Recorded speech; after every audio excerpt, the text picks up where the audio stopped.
امن محض جنگ کی عدم موجودگی نہیں ہے، یہ دماغ کی حالت بھی ہے۔ پائیدار امن صرف پرامن لوگوں کو ہی مل سکتا ہے۔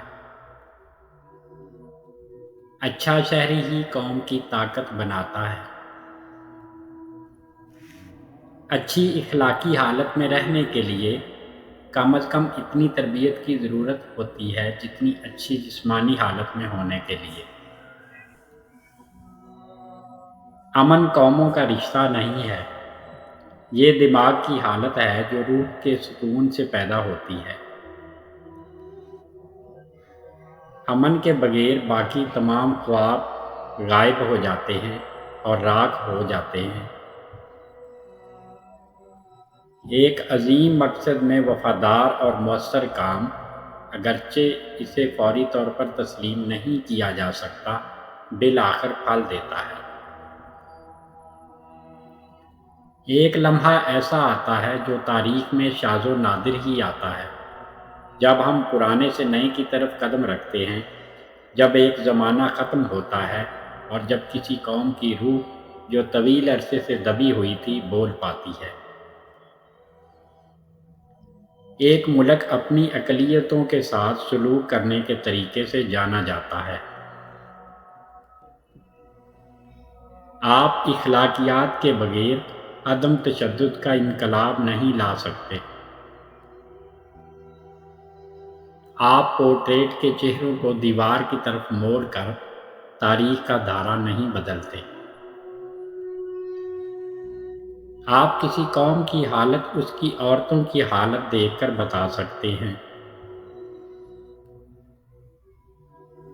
آج کے بچے کل کا ہندوستان بنائیں گے، جس طرح ان کی پرورش کریں گے وہ ملک کا مستقبل طے کرے گا۔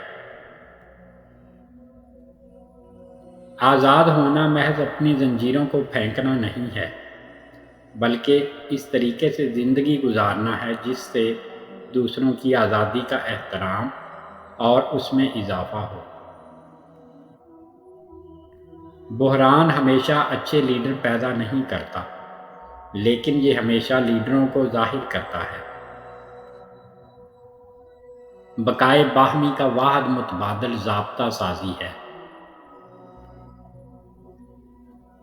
بہت زیادہ محتاط رہنے کی پالیسی سب سے بڑا خطرہ ہے۔ بہت سال پہلے ہم نے تقدیر کے ساتھ ایک کوشش کی تھی، اور اب وہ وقت آ گیا ہے جب ہم اپنے عہد کو مکمل طور پر نہیں بلکہ کافی حد تک ادا کریں گے۔ تعلیم کا مقصد نوجوانوں کو زندگی بھر خود کو تعلیم دینے کے لیے تیار کرنا ہے۔ جمہوریت اور سوشلزم ختم ہونے کا ذریعہ ہیں، خود انجام نہیں۔ جہالت ہمیشہ تبدیلی سے ڈرتی ہے۔ جو شخص بھاگتا ہے وہ خاموشی سے بیٹھنے والے سے زیادہ اپنے آپ کو اس خطرے سے دوچار کرتا ہے۔ حقائق حقائق ہیں اور آپ کی پسند کی وجہ سے غائب نہیں ہوں گے۔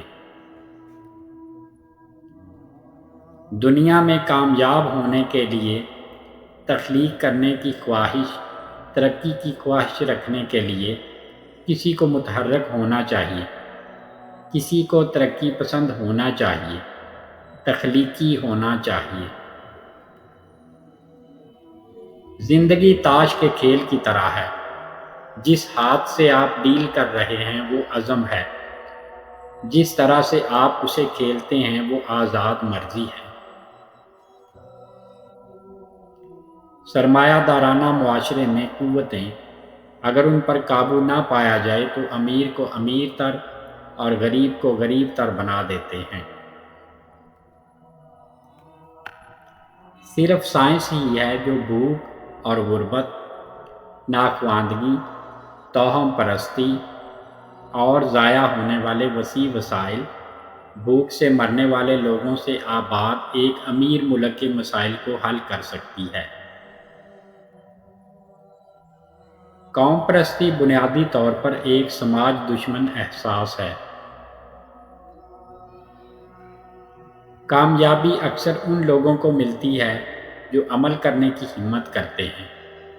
یہ شاذ و نادر ہی ڈرپوک کو ملتی ہے جو نتائج سے ڈرتے ہیں۔ لوگوں کا فن ان کے ذہنوں کا حقیقی آئینہ ہوتا ہے۔ مؤثر ہونے کے لیے کارروائی کو واضح طور پر تصور شدہ انجام تک پہنچایا جانا چاہیے۔ ہم ایک حیرت انگیز دنیا میں رہتے ہیں جو خوبصورتی، دلکشی اور مہم جوئی سے بھری ہوئی ہے۔ ہمارے پاس ایسی مہم جوئی کی کوئی انتہا نہیں ہے اگر ہم انہیں کھلی آنکھوں سے تلاش کریں۔ ہم ایک عظیم ملک کے شہری ہیں جو جرأت مندانہ پیش رفت کے دہانے پر ہے، اور ہمیں اس اعلیٰ معیار پر قائم رہنا ہے۔ ہم واقعی کیا ہیں، اس سے زیادہ اہم ہے کہ دوسرے لوگ ہمارے بارے میں کیا سوچتے ہیں۔ ہمارا کام ختم نہیں ہوا ہے۔ ہندوستان کے آزاد ہونے پر جو کام روکا گیا تھا اسے دوبارہ شروع کرنا ہوگا اور اسے کامیاب انجام تک پہنچانا ہوگا۔ ہمارے لوگوں کا اتحاد ایک مقصد کو حاصل کرنے کے لیے نہ صرف سب سے زیادہ طاقتور اور سب سے ضروری آلہ ہے، بلکہ یہ خود سب سے عظیم مقصد ہے۔ ہماری زندگیوں سے روشنی چلی گئی ہے اور ہر طرف اندھیرا ہے۔ ہماری سب سے بڑی خرابی یہ ہے کہ ہمیں چیزوں کے بارے میں بات کرنے سے زیادہ ان پر عمل کرنے کی طرف توجہ دلائی جاتی ہے۔ ہمیں آزاد ہندوستان کی عظیم حویلی بنانا ہے جہاں اس کے تمام بچے رہ سکیں۔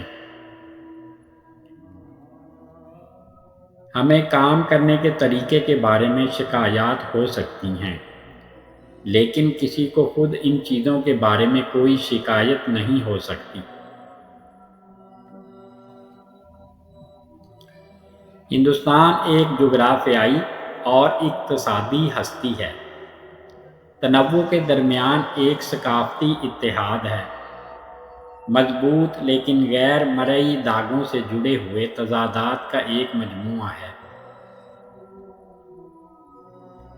وقت کا اندازہ سالوں کے گزرنے سے نہیں ہوتا، بلکہ اس سے ہوتا ہے کہ کوئی کیا کرتا ہے، کیا محسوس کرتا ہے اور کیا حاصل کرتا ہے۔ یہ ہندوستان کے لوگ ہیں جو اس موقع پر اٹھے ہیں اور انہوں نے یہ عزم، پرسکون ہمت اور تحمل کے شاندار مظاہرہ کے ساتھ کیا ہے جو دنیا کے عجائبات میں سے ایک ہے۔